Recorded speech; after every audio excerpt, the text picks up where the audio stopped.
There you go. That's, you see what's going on here. The groove sits in the plastic. The groove is designed to make sure it's flush at the end. So when it's fully inserted, it is flush. Oh, I can't do it with one hand.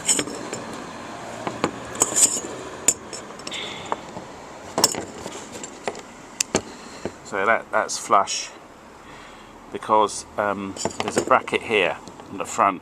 So if it sticks out through, you will never too far. You'll never be able to pull this out. It's quite tough to pull this out, and this is why this position sensor, actually crankshaft position sensor, but it acts as a vehicle speed sensor, has failed. You see the magnetic particles here. They interfere with the current passed to the ECM. There's a little piezo crystal here, generates a voltage from the magnetic interaction with the crankshaft tooth wheel, speed wheel, but there's all these flakes of metal from your worn out engine interfere with that. Part number here is BK, that's just the plastic code. This is for like a 2012 Mark 6, 7, 8 Transit 2.2, probably 2.4 as well. Not the Peugeots, not interchangeable with the other brands. It's BK21-6 C315-AC or AB or DD, that bit doesn't matter.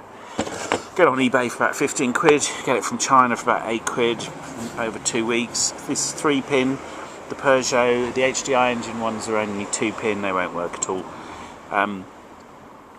Symptoms. So you stick ForScan on and you measure the speed sensor at each wheel and the vehicle speed, and the symptoms are when you hit about 35-40 miles an hour, the Transit goes into limp mode and the traction light flashes or comes on, and the reason is the ECM has got a different signal and your speedometer goes dead, so you want to identify why that is.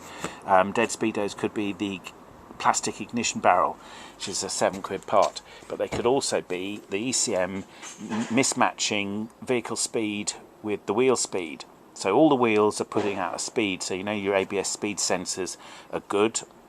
Go to your friendly garage, they'll change all 4 of those first, and they'll change this last, this for £15 part. It's very difficult to get out. You're in the dark, it's very tight, so you know, make a tool to get it out, and then Bob's your uncle. There's a bit of crap in the Haynes manual about positioning this by looking down the hole at the crankshaft flywheel, toothed flywheel.